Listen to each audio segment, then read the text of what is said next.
grinder kopi merek Kova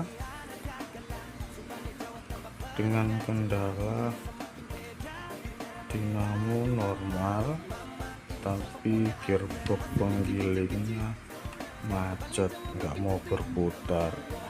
Nah, seperti ini kendalanya. Jadi dinamonya berputar, gearboxnya nggak mau berputar, jadi nggak bisa giling kopi. Oke, coba kita eksekusi, semoga berhasil.